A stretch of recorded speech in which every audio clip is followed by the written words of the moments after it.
चलिए अपने आत्मा के ज्ञान और ध्यान की ओर।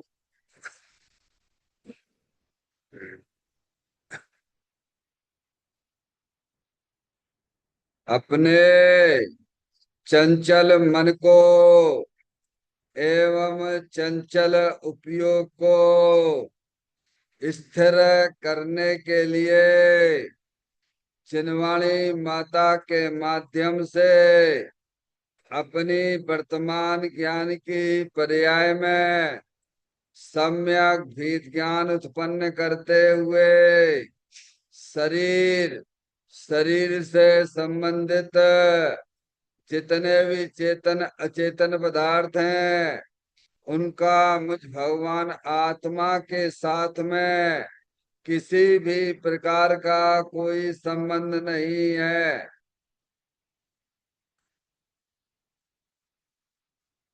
इस प्रकार समस्त पर पदार्थों में अपने संबंध की वृत्ति को छोड़ते हुए अंदर में जो अखंड ज्ञान ज्योति स्वरूप भगवान आत्मा है उसमें ही वर्तमान पर्याय का संबंध जोड़ते हुए कि मेरा यह भगवान आत्मा सदा काल शरीर आदि पर पदार्थों से भिन्न एकमात्र शुद्ध पूर्ण अखंड ज्ञान ज्योति स्वरूप है।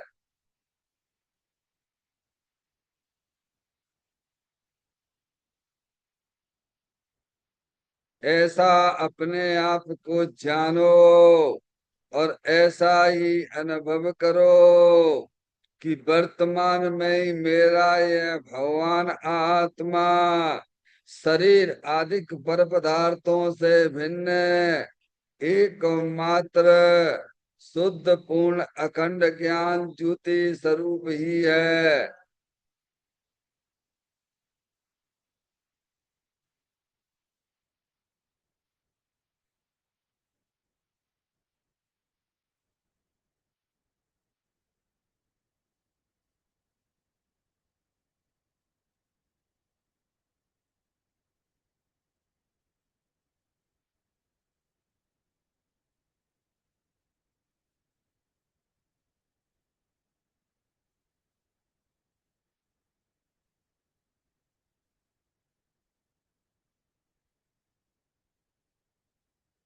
इसी प्रकार से संसार अवस्था में आत्मा की पर्याय में जो भी विविध प्रकार की पुण्य पाप के परिणाम दिखाई देते हैं वे समस्त परिणाम पर द्रव्यों की लक्ष्य से होने वाले भाव हैं। वे हमारे आत्मा का स्वभाव नहीं है। ऐसे समस्त रागादिक परिणामों में एकत्व बुद्धि, ममत्व बुद्धि, कर्तृत्व बुद्धि, भोक्तृत्व बुद्धि तथा उन रागादिक परिणामों की ज्ञाता बुद्धि को भी छोड़ते हुए अंदर में जो शुद्ध पूर्ण अखंड ज्ञान ज्योति स्वरूप भगवान आत्मा है जो कि सदा काल शरीर रागादिकों से विभिन्न एकमात्र शुद्ध पूर्ण निराकुलता स्वरूप वाला है। ऐसा अपने आप को जानो और ऐसा ही अनुभव करो कि वर्तमान में ही मेरा यह भगवान आत्मा शरीर रागादिकों से विभिन्न एकमात्र शुद्ध पूर्ण वीतराग आनंद मूर्ति स्वरूप है।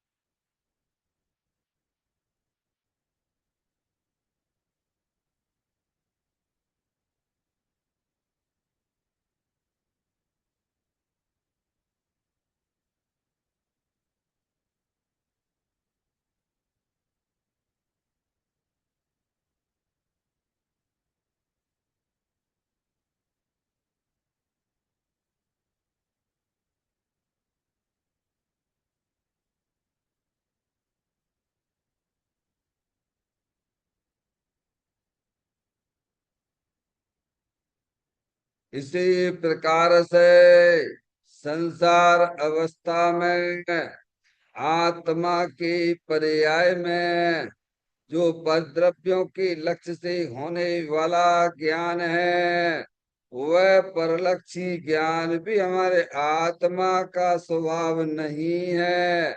वह तो इंद्रिय जनित ज्ञान है। इस प्रकार शरीर रागादि और परलक्षी ज्ञान के पर्यायों से विभिन्न मैं तो एकमात्र शुद्ध पूर्ण अखंड ज्ञान ज्योति स्वरूप भगवान आत्मा हूँ।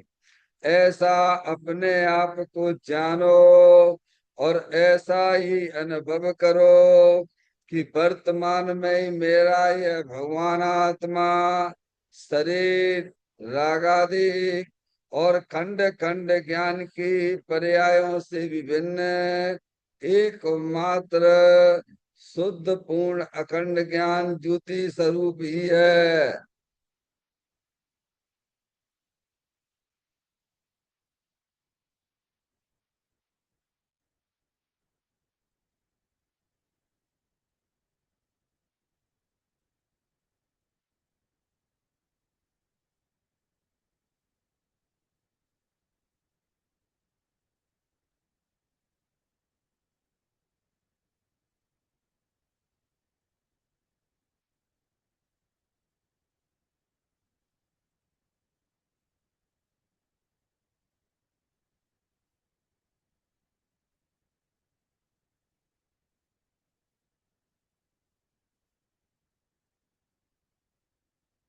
द्रव कर्म भाव कर्म नो कर्म रहित शुद्धात्म स्वरूपो मेरा ये भगवान आत्मा सदा काल शरीर आदिक नो कर्मों से भिन्न है। मेरा ये भगवान आत्मा सदा काल ज्ञानावरण आदि 8 कर्मों से भी भिन्न है। मेरा ये भगवान आत्मा सदा काल मोरादेश भाव कर्मों से भी भिन्न है। इस प्रकार द्रव कर्म भाव कर्म नो कर्म तीनों कर्मों से रहित मैं तो एकमात्र परम पवित्र शुद्धात्म स्वरूप हूँ। ऐसा अपने आप को जानो और ऐसा ही अनुभव करो कि वर्तमान में ही मेरा यह भगवान आत्मा तीनों प्रकार के कर्मों से रहित एकमात्र परम पवित्र शुद्धात्म स्वरूप है।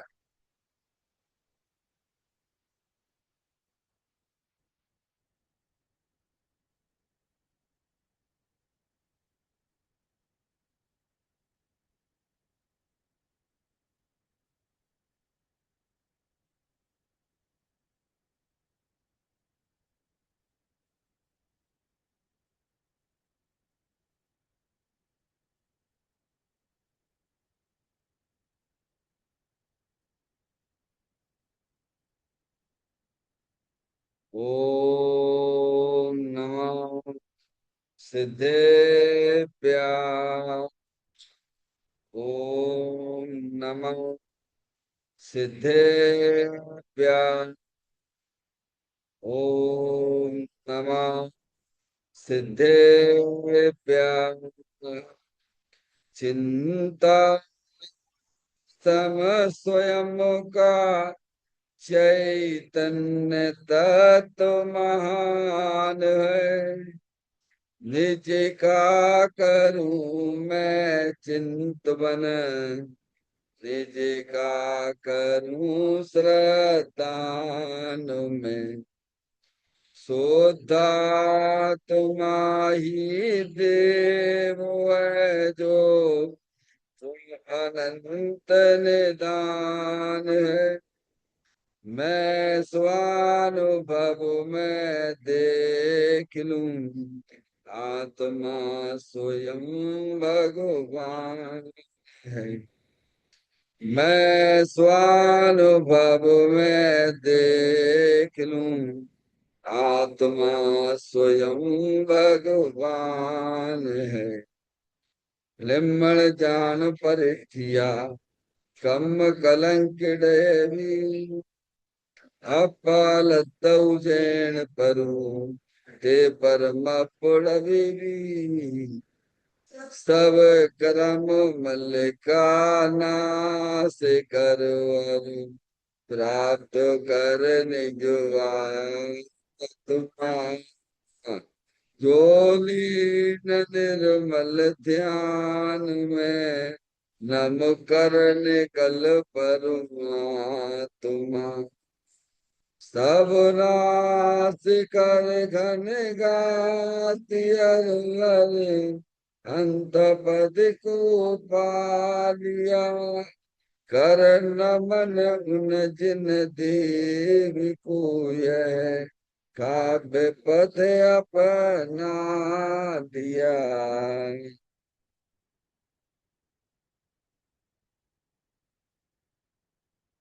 श्री योग सारथी नामक परम आध्यात्मिक ग्रंथ स्वाध्याय हेतु में विराजमान है।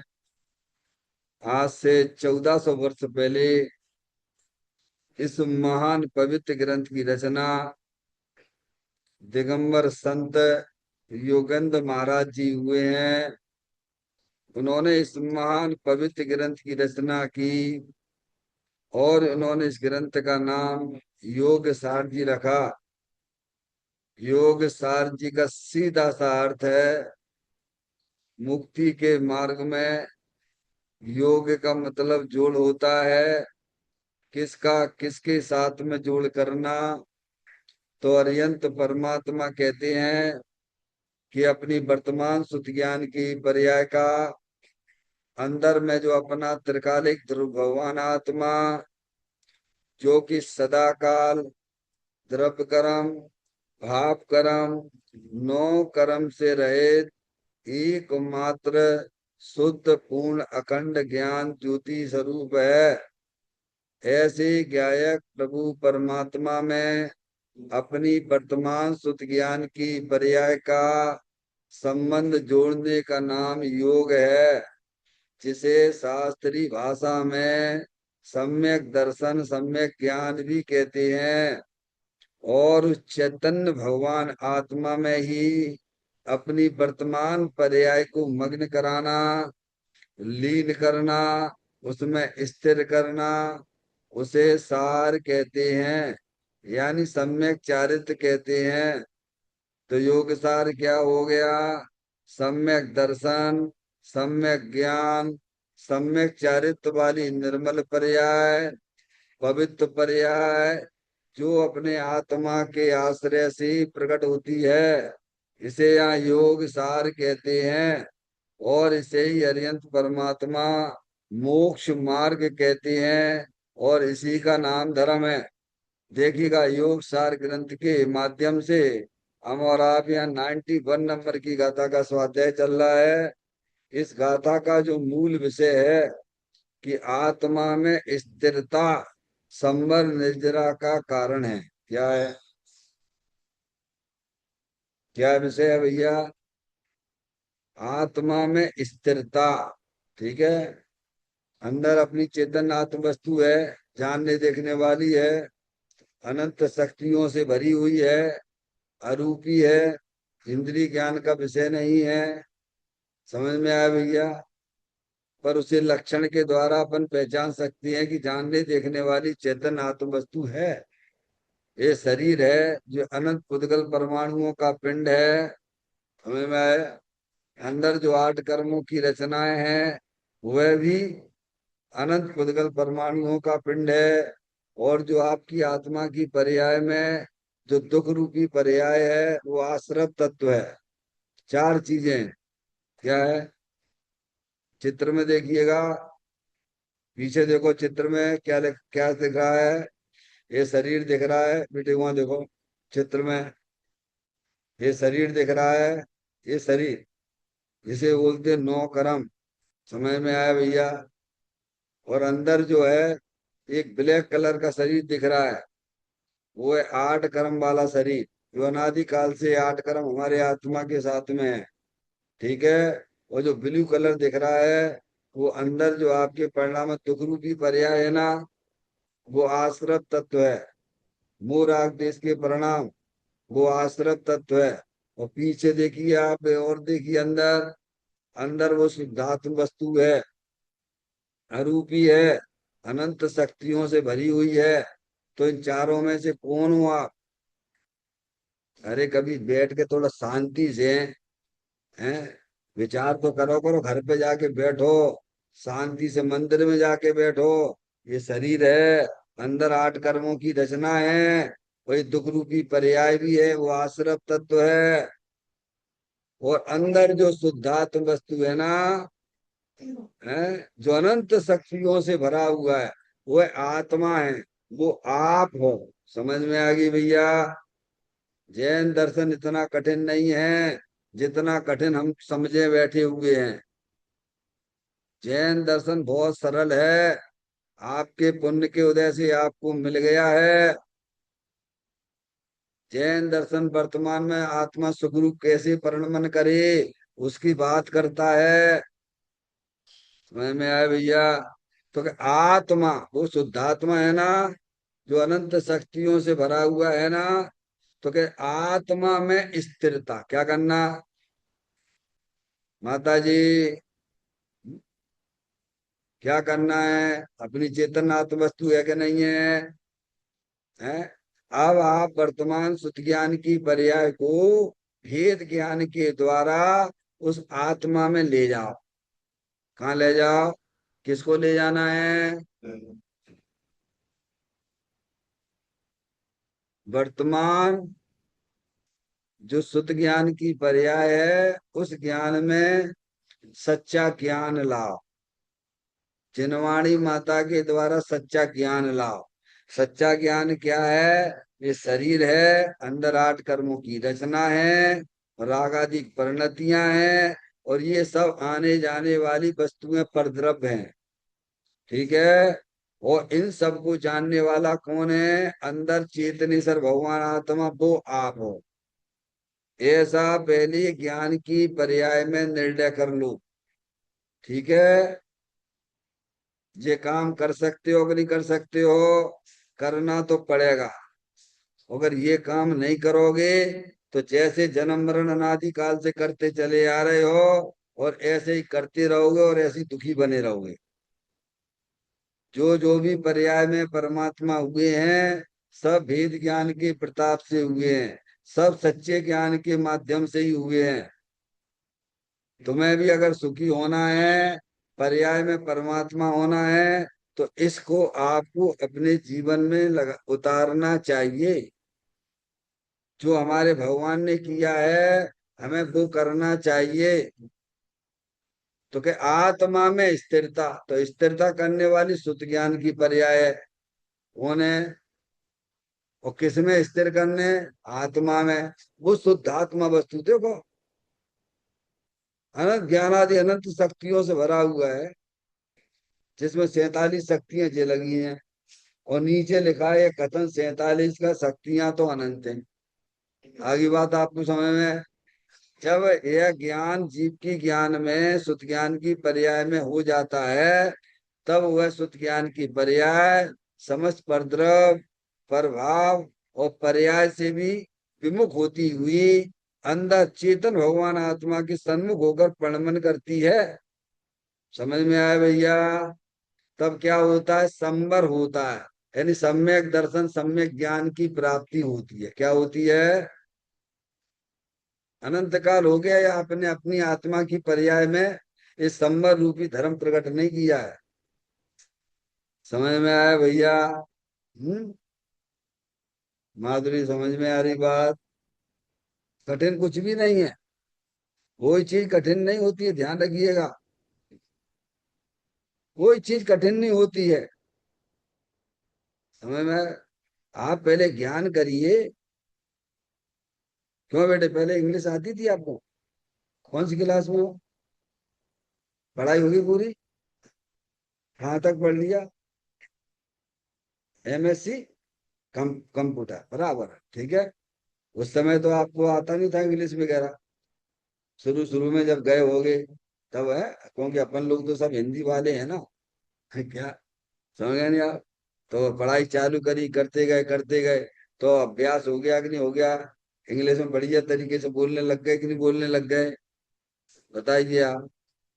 शुरू शुरू में लगता था कठिन है, लेकिन जब अपन ने सोच लिया कि इसके बिना तो अपना काम ही नहीं चलेगा, है माधुरी। बचपन में अपन को रोटी बनाना नहीं आता था, मम्मी सिखाती थी, इनको भी सिखाया होगा आपने। क्यों? तो कैसी बनती थी? है, कहीं मोटी कहीं पतली, है कभी ऐसी कभी वैसो, नक्शा बक्सा बनता था। और अब बात करते करते भी रोटी पतली बन जाती है आपकी, कैसे बन जाती है? समझो भाई। अनंत काल हो गए, काम आपने नहीं किया। जनवाणी माता ये काम करने के लिए आपसे कह रही है। तुमने अगर ये काम अपने जीवन में कर लिया तो समझ लो आपने मनुष्य पर्याय में सबसे बढ़िया काम कर लिया। हाँ, सबसे बढ़िया काम कर लिया। अनंत काल हो गए, तुम आत्मा हो, अनंत आनंद के, अनंत ज्ञान के धनी हो, अनंत ज्ञान के धनी हो, अनंत सुख के धनी हो तुम। बने बनाए हो, काम ने तुम्हें बनाया भी नहीं है, लेकिन तुम्हें खबर नहीं है। तुम तो शरीर को अपना जान रहे हो, मान रहे हो। जो तुम हो नहीं तो तुम अपना माने बैठे हो, और जो तुम हो तुम्हें खबर नहीं है। क्या करे? हम्म? तो आत्मा में स्थिरता किसमें करना? अपने उपयोग को किसमें स्थिर करना? आप अपने उपयोग को शुद्ध ज्ञान की पर्याय में भेद ज्ञान की ज्योति डाल दीजिए, वस्तु स्वरूप का सच्चा ज्ञान करिए, और वह शुद्ध ज्ञान की पर्याय समझ पर तरफ प्रभाव पर्याय से विमुख होती हुई अंदर वो शुद्धात्मा जो वस्तु है, उसमें वह उपयोग स्थिर होने लग जाता है। बस आप समझिए आपका आनंद चालू हो गया। क्या हो गया? अरे भैया, घर में मिठाई खाते हो तो मुंह मीठा होता है कि नहीं होता है? अरे बोलो भगवान। ऐसे ही शुद्ध ज्ञान की पर्याय अपने चेतन भगवान आत्मा के साथ संबंध जोड़ लेती है, तो अतीन्द्रिय आनंद की प्राप्ति होती। क्या होती है? हाँ, ये बता रहे हैं। अब वो शुद्ध ज्ञान की पर्याय पर के साथ संबंध जोड़े बैठी भई है। क्या कर रहे? ज्ञान है आत्मा का, और संबंध जोड़े दूसरे से, तो दुखी होगी कि सुखी होगी? क्या है? कोई स्त्री हो, है, और उसका पति बैठा हुआ बहुत बढ़िया सुंदर, बढ़िया विश्व का सबसे है शक्तिशाली सुंदर, और पास से संबंध तो ना जोड़े, दूसरे पुरुषों से जोड़े, तो सुखी होगी कि दुखी होगी? है भगवान। ऐसे ही शुद्ध ज्ञान की पर्याय है तो आत्मा की है। अब शरीर से संबंध जोड़ लाओ, शरीर से संबंध रखने वाले चेतन अचेतन पदार्थ से संबंध जोड़ लिया भैया, तो क्या हो रहा है? यहाँ पे दुख वाली पर्याय आती, क्या आती है? मोह राग देश वाली पर्याय आती है। वो तुम्हें इष्ट लगती है क्या? अच्छा लगता है क्या? उसे तुम्हें रखने हैं कि भगाने हैं? अरे निर्णय तो कर लो भगवान। 24 घंटा दुखी होते दुखी बने रहते हो, और तुम्हारा जो दुख का कारण अगर है तो तुम्हारी अज्ञानता है, तुम्हें वस्तु स्वरूप का ज्ञान नहीं है।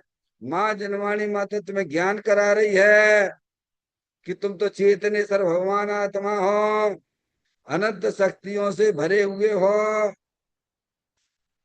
क्या? ये तो महान कृपा है हमारे ऊपर, माँ जनवाणी माता की, देव शास्त्र गुरु के ऊपर हमारा महान उपकार है। उन्हें हमें बता दिया, मेरी निधि तो मेरे अंदर ही पड़ी हुई है। हम्म? जैसे हिरण है, अब हिरण को जो है कस्तूरी की सुगंध बड़ी अच्छी लगती है, तो वो क्या है, उस सुगंध में इतना दीवाना होता है, कभी इधर भागता कभी उधर भागता, कभी उधर भागता कभी उधर भागता, कभी उधर भागता। अब कोई बात कोई बता दे भैया, तुम क्यों परेशान हो रहे हो? है, वो कस्तूरी तो तेरी नाभि में ही है, तेरे अंदर ही विराजमान है, तू क्यों इधर उधर पागल हो रहा है? ऐसे ही समस्त अज्ञानी जीव सुखी होने के लिए पंच इंद्रिय के विषयों की तरफ भाग रहे हैं, पर से अपना संबंध जोड़े हुए हैं और दुखी हो रहे हैं। माँ जनवाणी माता ने बता दिया हमें, करे तेरे भगवान आत्मा तो स्वयं अतीन्द्रिय आनंद स्वरूप है, सुख शांति के भंडार स्वरूप है। तुझे दूसरे के पास बिल्कुल जाने की जरूरत ही नहीं है, और तुझे सुख मिलेगा ही नहीं। तू पर के साथ संबंध जोड़ेगा तो दुखी बना रहेगा। तो पर से संबंध तोड़ दे और अपनी आत्मा से संबंध जोड़ ले। इसका नाम योग सार है। तो बढ़िया है योग सार। इसका नाम भी कितना बढ़िया, योग सार है। योग यानी जोड़ना। किसके साथ जोड़ना? अपनी आत्मा के साथ जुड़ान करना, तो हमेशा 24 घंटा आपके साथ में रहता है। एक समय भी आप कभी छोड़ा भी नहीं है उसने। तुमने भले ही उसे दृष्टि में छोड़ दिया है, पर उसने तुम्हें ना छोड़ा है और छोड़ेगा भी नहीं। अपने आत्मा से संबंध तोड़ दिया तो दुखी होने का रास्ता चालू हो गया। अपने आत्मा से संबंध जोड़ दिया तो मोक्ष मार्ग प्रारंभ हो गया। ये लिखा है, आत्मा में स्थिरता संबर और निर्जरा का कारण क्या है? संबर यानी सुखी होने का, सुखी होना और सुख में वृद्धि होना, वो निर्जरा है। क्या ही समझ में?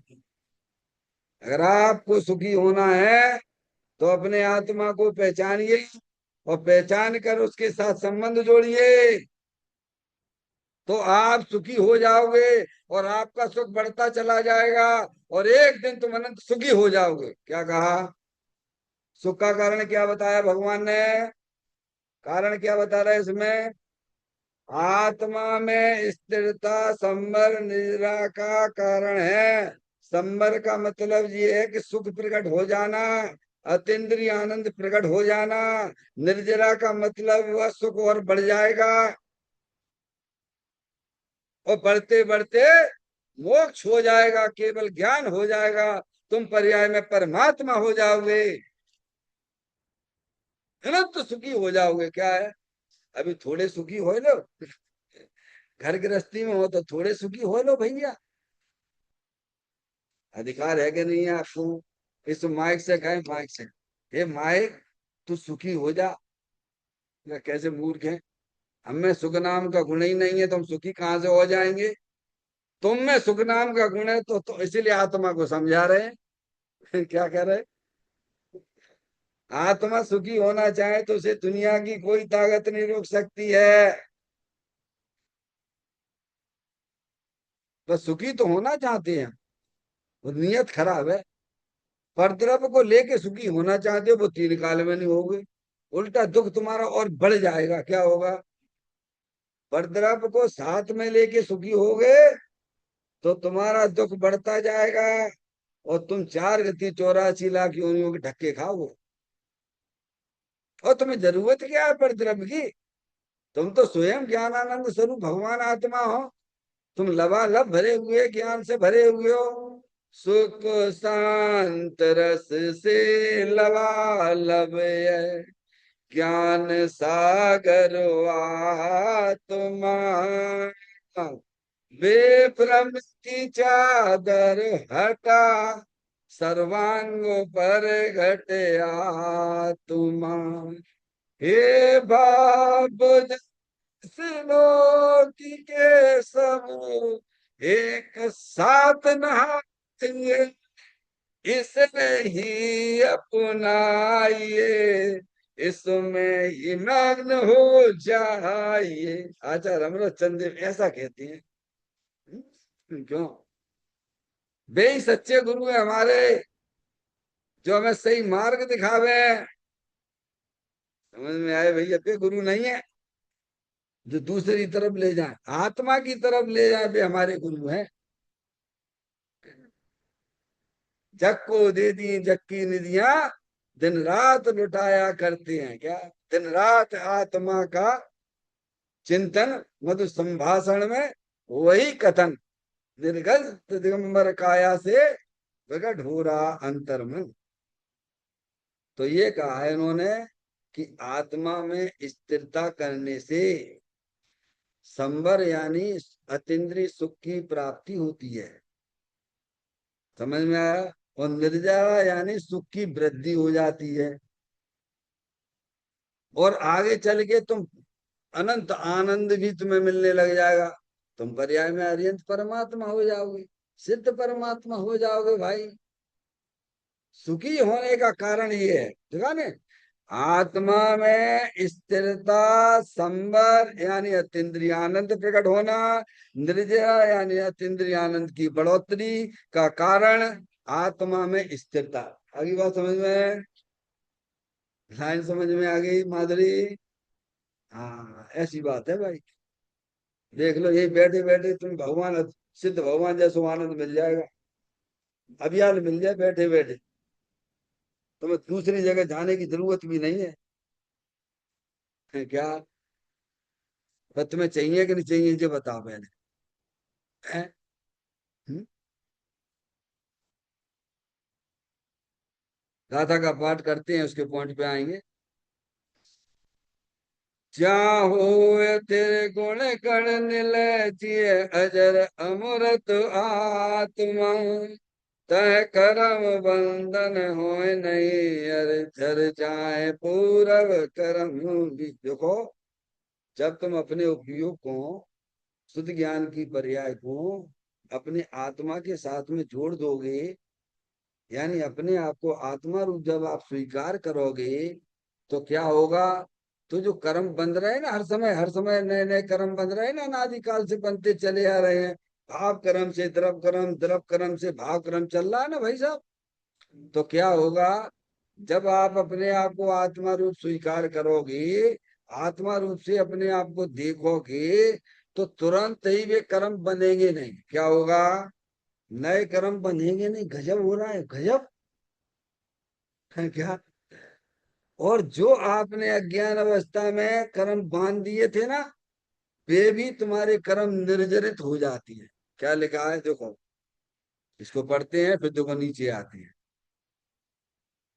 जहां अजर अमर गुणों का निधान आत्मा स्थिर हो जाता है, वहां वह आत्मा नवीन कर्मों से नहीं बनता। क्या लिखा उन्होंने? क्या क्या लिखा? अर्थ कर रहा हूं उसका। जहां अजर अमर गुणों का निधान आत्मा, कैसा है भगवान? आत्मा अजर अमर है, न जन्मता है न कभी मरता है। तुम्हें ऐसा आत्मा है। तो आत्मा कहे तो तुम अपने आप को आत्मा ही समझना, इस शरीर से अपने आप को मत देखिए। देखने की दृष्टि सही कर लीजिए बस। हमने कल आपसे कहा था, दृष्टि बदल जाने पर दिशा बदल जाती है, और दिशा बदल जाने पर दशा बदल जाती है। कितनी बार? जहाँ आपकी दृष्टि बदली, वहां आपकी दिशा सही हो गई, मोक्ष मार्ग की दिशा सही। और दिशा बदली, वहां आपकी आत्मा की पर्याय की दशा भी बदल गई। समझ में आ गई भाई? सब खेल दृष्टि का खेल है। अब कोई है, वो पड़ा हुआ है पत्थर है, अब वो पत्थर पैर से अलग कर रहा है। अब वो पत्थर नहीं है तो वो बड़ी कीमती वाला पत्थर। अब भाई कीमत कौन जाने? वो जौहरी जानता है। कोई पत्थर पैर से अलग कर रहा है, वो पत्थर समझ के अलग कर रहा है। और जहरी उसी को कैसे देख रहा है जौहरी? अरे कितना कीमती चीज पड़ी है, देखो तेरे, अरे गजब है। एक लात मार रहा है और एक उसी उसी उसी उसी पत्थर को कैसी दृष्टि से देख रहा है, वो कितनी अमूल्य चीज पड़ी है। ओ तो देखने की दृष्टि तो मेरी, पदार्थ तो वही है ना। पदार्थ कहाँ बदला? पदार्थ तो वही की चीज है, वस्तु तो वही है ना भगवान। तो देखने की दृष्टि ही तो बदलना है ना। है,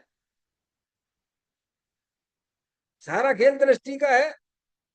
मोक्ष मार्ग में 99.99% दृष्टि के द्वारा काम हो जाता है।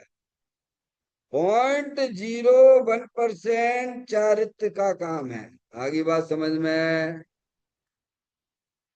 दृष्टि जिसकी बदलती है उसकी सृष्टि भी बहुत गजब की होने लग जाती है। तो यही तो यहाँ कह रहे हैं कि भगवान आत्मा अजर अमर गुणों का निधान आत्मा है। क्या है? हमारी दृष्टि यहाँ पड़ी हुई है, कहाँ कहाँ है कि रुक गई? शरीर पे। तो शरीर है, तो शरीर से संबंध रखने वाले मम्मी है, पापा है, स्त्री है, बच्चे हैं, वे कौन के हैं? अरे कौन के हैं बताओ नहीं। अब तुम्हारी दृष्टि शरीर पे पड़ी है तो पंडित साहब मेरे ही तो, और कौन के हैं? हैं? और तुम आत्मा की दृष्टि दो तो, अरे और क्या ले, पराये तो थे ही, पर तो थे ही वे। तुमने जबरदस्ती अपने मारे बैठ गए थे। अरे क्या, अरे पर तो था ही भगवान, पर यानी पराया। तुम तो मान ना मान में तेरा मेहमान जैसी कहानी चल रही है। समझ में आई भैया? जहाँ अजर अमर गुणों का निधान आत्मा स्थिर हो जाता है, यानी उपयोग, जब द्रव्य अपने द्रव्य स्वभाव में स्थिर होता है, वह क्या होता है? देखो कितना बड़ा काम हुआ। अतीन्द्रिय आनंद मिला, अतीन्द्रिय आनंद मिल गया आपको। समझ गए? और आनंद बढ़ता हुआ रहेगा अंदर ही अंदर। और क्या होगा? वहां वह आत्मा नवीन कर्म वो से नहीं बनता है। क्या है? ये तो सिद्धांत है ना। हर समय सभी संसारी जीव सात कर्मों का बंध तो कर ही रहे हैं। आयु का बंध तो उसके त्रिभाग में होता है, आयु के त्रिभाग में होता है। समझ में आया भैया? अब सात कर्म, अब ये यहाँ बंधना बंद हो जाएंगे। देखो आपने अपने आत्मा को अपना मान लिया, कितना फायदा होएगा। आनंद भी मिलने लग गया, और तुम्हारे जो है नए कर्म भी नहीं बनेंगे माता जी। कितना फायदे ही फायदे को धंधा है? हैं? और तुमने अज्ञान अवस्था में कीड़े थे मकोड़े थे, तब तुम्हें ज्ञान ही नहीं था, तो उल्टे सीधे कर्म भी बांध लिए थे तुमने। समझ में आया भैया? तो कुछ घबराने की जरूरत नहीं है। माँ जनवाड़ी माता मिलेगी ना तुम्हें, लोग अंजन से निरंजन हो जाते हैं भाई। तुमने ऐसे कौन से पाप करे मनुष्य पर्याय में आए गए हैं?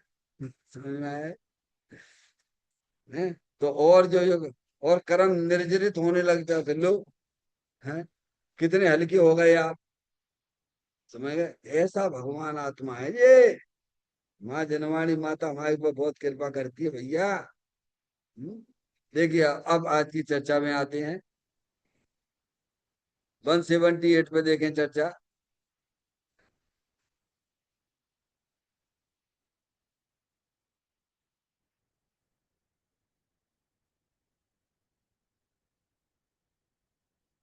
चौथा पैराग्राफ पे चर्चा करेंगे।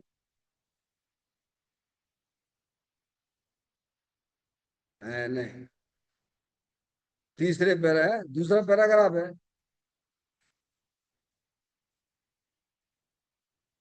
पहला वाला हो गया, दूसरा वाला करना है। हाँ दूसरे वाले पे आएंगे। सेकंड वाला, सेकंड वाला,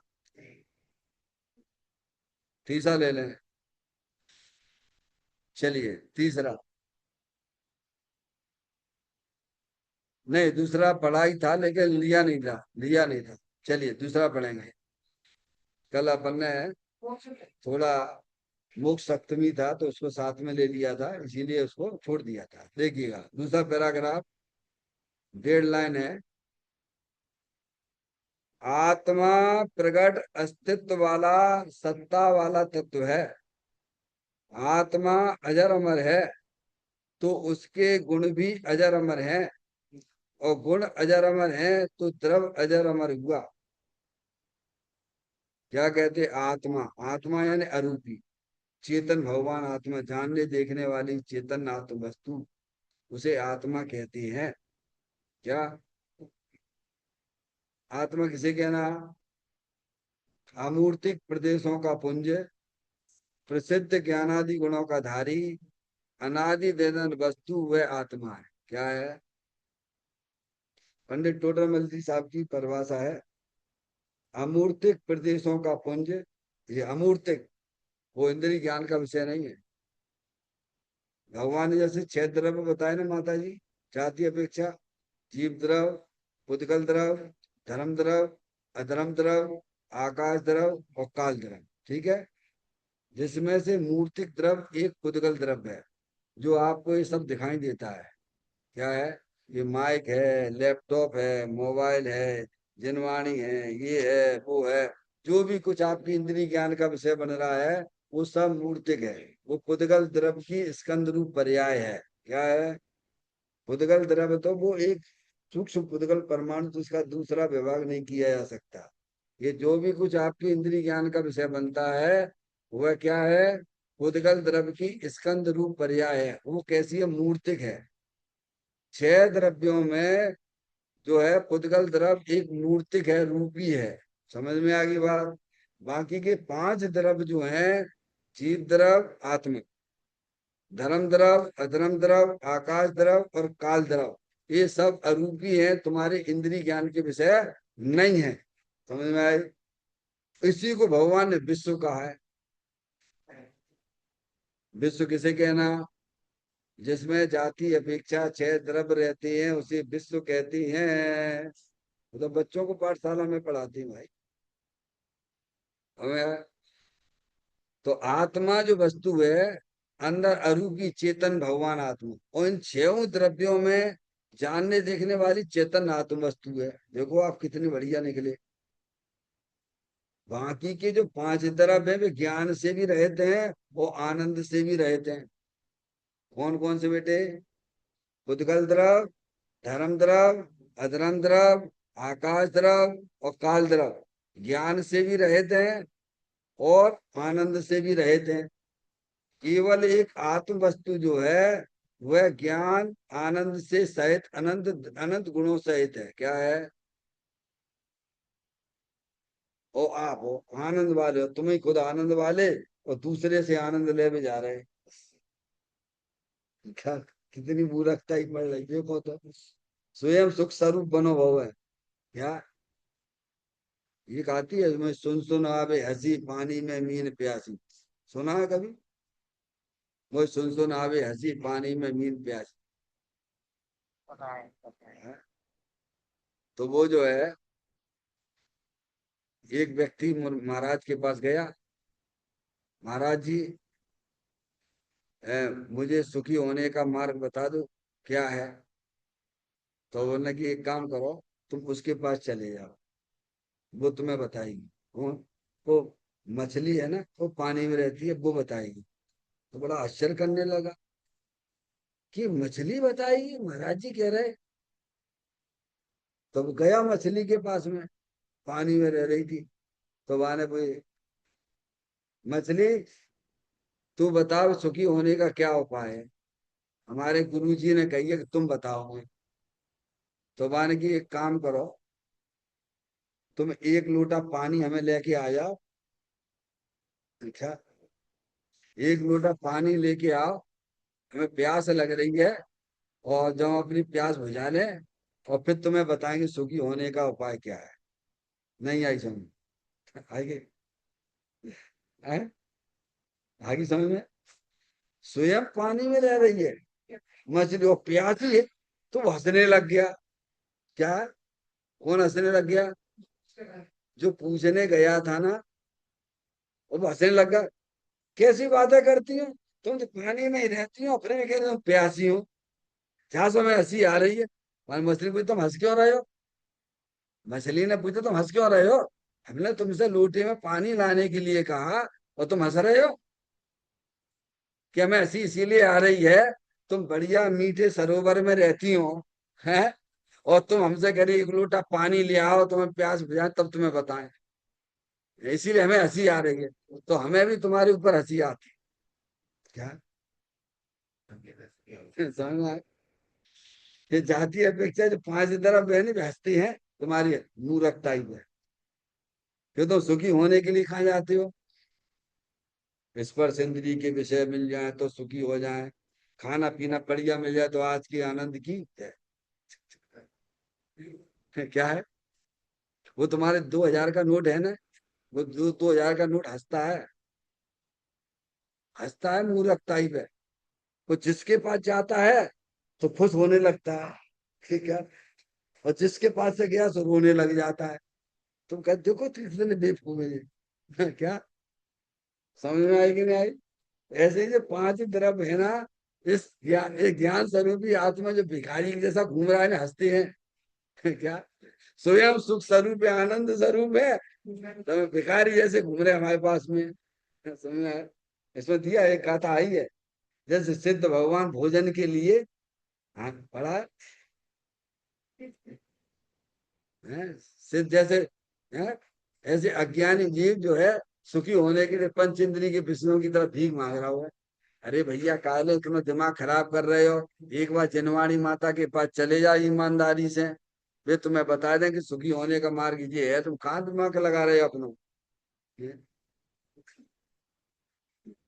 तो करने पड़े, एक दिन तो काम करने पड़े पारसमणि। ऐसा तो नहीं कि करना तो पड़ेगा, तुम अनादि अनंत रहने वाले हो, ध्यान रखिएगा। अभी समझदारी का परिचय दोगे, हैं, तो तुम्हारा काम बढ़िया बढ़िया हो जाएगा। दो तरह के लोग हैं, देखो आत्मा तो आप हो ही, या तो आप बेवकूफ बन के संसार में दुखी बन के रहोगे, और या समझदार बन के सिद्ध भगवान जैसे आनंद में रहोगे। अब तुम्हें कैसे रहना, रहना तो पक्का है माता जी। क्या कह रहे हैं? तुम्हें आत्मा बन के यहीं रहना पड़ेगा, चाहे कीड़े मकोड़े की पर्याय में रहो, चाहे मनुष्य पर्याय में रहो, चाहे त्रियंच गति में रहो, चाहे नारकी की पर्याय में रहो, चाहे देव की पर्याय में रहो, रहोगे तुम आत्मा ही। क्या ये जो चेत चार गति 84 लाख योनियां है बेवकूफों की है, समझ में आया? और बेसमझदार हैं। एक बार की बात है, मैं भोपाल में जब था ना, भोपाल में, तो वहाँ हमारे साथ ठाकुर आकुर भी रहते थे, क्या दोस्त थे हमारे। तो एक दफे जो है ऐसी मीटिंग हो रही थी, है, तो उनके बीच में हमारी यूनियन की मीटिंग हो रही थी इंजीनियरों की। क्या है जान, तो मैंने बोला भैया देखो, सब ठाकुर आकुर थे हमारे साथ। हमें ठाकुर दो तरह के होते हैं, हमारे 24 तीर्थंकर सब ठाकुर हैं, छत्री हैं। क्या कहा? हमें वो सब छत्री हैं, 24 छत्री हैं, एक भी जैन नहीं, छत्री हैं, ध्यान रखिएगा। हाँ है? तो हम तो 24 ही किनारे नहीं, नैमिना यादव वंशी थे ना, छत्री है छत्री। समझ में आया भैया? और जी हमारे दोस्त छत्री हैं, हम ऐसे बोलते थे जी हमारे छत्री हैं, ये भी हमारे दोस्त हैं। और हमारे जो है 24 तीर्थंकर भी छत्री हैं, समझ में आया? लेकिन वे समझदार है जी बेवकूफ है। क्या कहा? रिक्शे का कह रहा हूँ बिल्कुल, तुम हमारे छत्री हो लेकिन तुम बेवकूफ हो, और भी समझदार है 24 तीर्थंकर। समझ में आया? तो तुम्हें ये तो पक्का है, तुम्हें रहना पड़ेगा इसी दुनिया में, लोकाकाश के पदार्थ और लोकाकाश में ही रहोगे। अब तुम ये सोचो कि हमें समझदार बन के रहना है कि बेवकूफ बन के रहना है। माता जी उधर मत जाओ, उधर देखो वो तो हो गई कहानी, बात कछू नहीं, प्रमाण प्रमाण तो सब मिल जाएंगे, हम भी बता देंगे। समझ में आएगी नहीं? क्या कह रहे हैं? जब रहना निश्चित है, तो आप बताओ कि बेवकूफ बन के रहने में अच्छा है कि समझदार बन के रहने में अच्छा है? अब आप बता दो।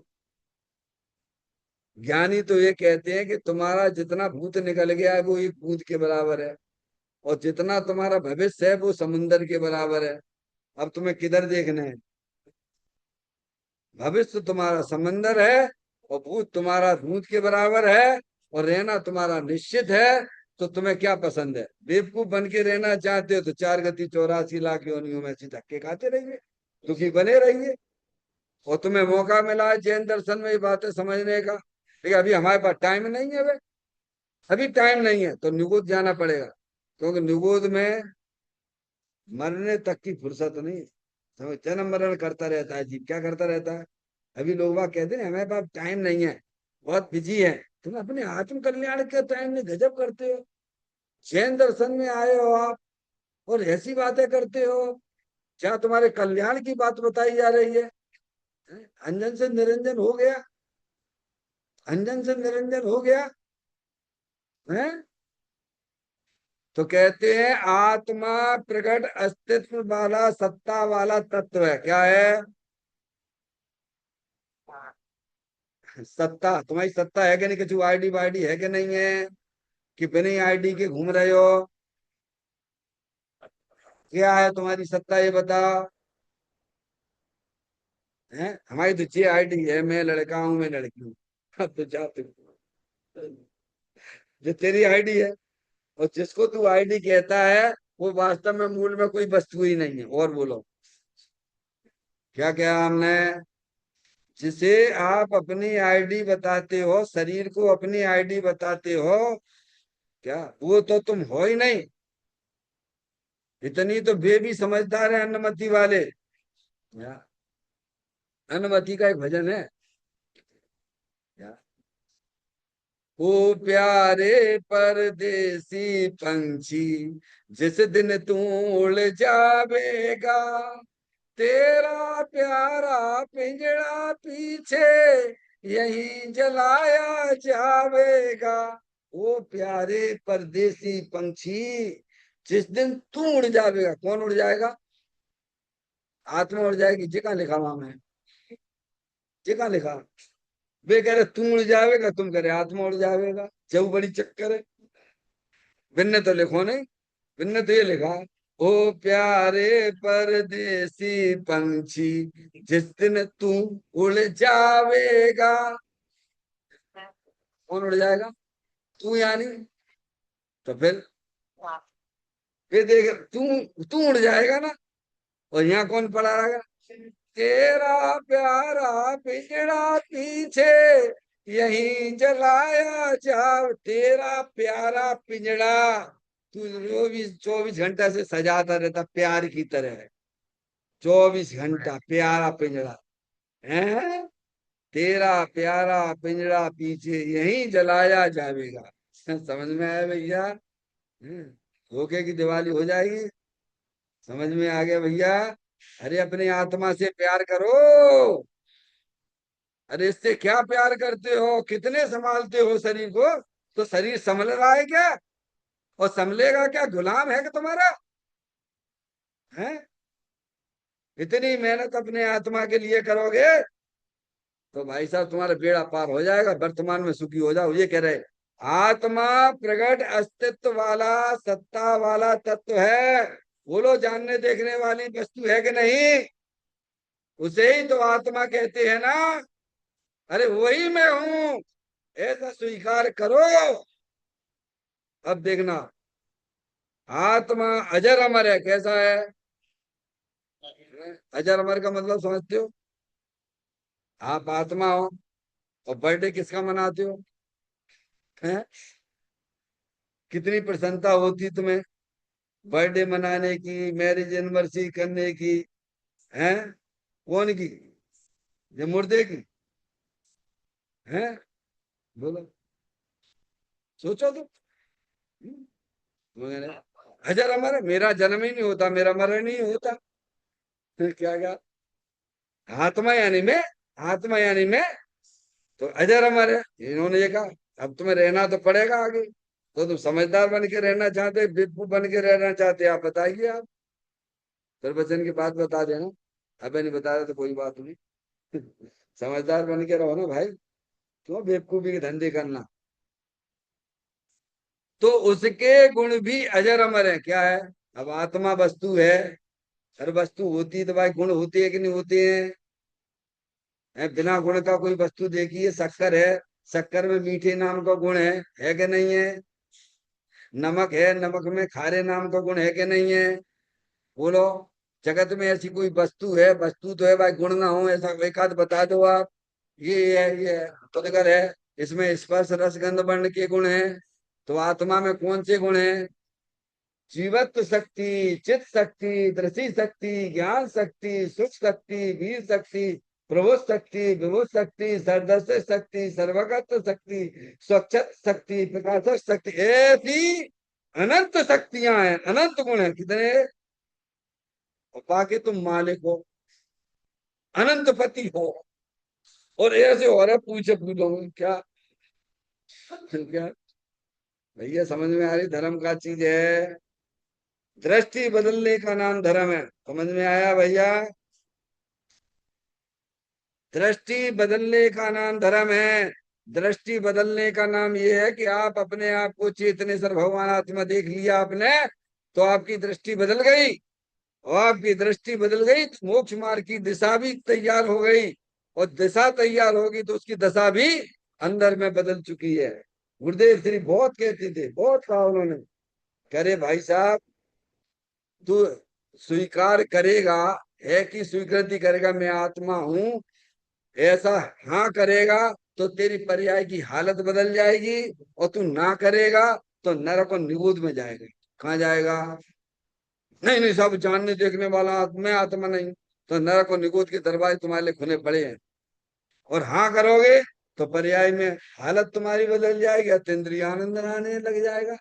तो ये बताया कि आत्मा प्रकट अस्तित्व वाला सत्ता वाला तत्व है, अजर अमर है, तो उसके गुण भी अजर अमर है। अब गुण है तो अजर अमर रहेंगे नहीं रहेंगे, बोलो? अरे सोना है, ठीक है, सोना आप तो अंगूठी पहनती हो, कोई कड़े पहनता है सोने का, है ना? तो अंगूठी टूट के कड़ा बन गया, तो भाई गुण की चलेगा ही का? सोना गुण चलेगा?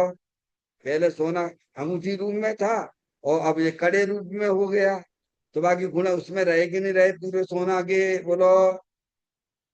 तो क्या वस्तु है, वस्तु के गुण भी रहते हैं। पर्याय बदली, पर्याय तो पर्याय का काम बदलने का ही है। पर्याय का काम बदलने का ही है, क्योंकि पर्याय का स्वभाव बदलना है, और द्रव्य का स्वभाव कभी बदलना ही नहीं है। दोनों अपने आप में मजबूत हैं। क्या? हाँ यार, गुण अजर तो गुण भी अजर अमर, वस्तु अजर अमर, तो उसके गुण भी, हाँ, तो द्रव्य वस्तु के साथ में रहते हैं। तो द्रव अजर अमर हुआ, बोलो हुए, तो तुम अजर अमर भाई के नहीं बोलो? हैं? माता जी आपकी क्या उम्र है? आपकी उम्र कितनी हो गई? हाँ, मैं पूछ रहा हूँ। हाँ, देख लो मैं पना कहाँ पड़ो है। मैं पना आत्मा। अब पारसमणि के तो बात ही ऐसी पूछो तो हम क्या करें? अब जैसे जैसे तकलीफ है, हमने पूछी आपकी उम्र कितनी है, ऐसे बोलो ना, वहां पाप थोड़ा लग जाएगा। अरे तुम्हें भले ही भगवान आत्मा की दृष्टि नहीं भी होगी, तो मंदिर में तुम सत्य बोल रहे हो तो तुम्हें उसी पुण्य बनेगा। और तुमने अपने आप को शरीर रूप स्वीकार किया कि मैं 40 साल का हूं, तो यह मिथ्यात्व का सबसे बड़ा पाप लेके गए आप। समझ में आ गई बात भैया? चैतन्य का स्मरण प्रति क्षण करो रे, भव के अनंत दुख को पल में हरो रे, अक्षय अनंत निज सुख निदान पाओ, गाओ रे नित इसी के गीत गाओ, गाओ अरे नित इसी के गीत गाओ।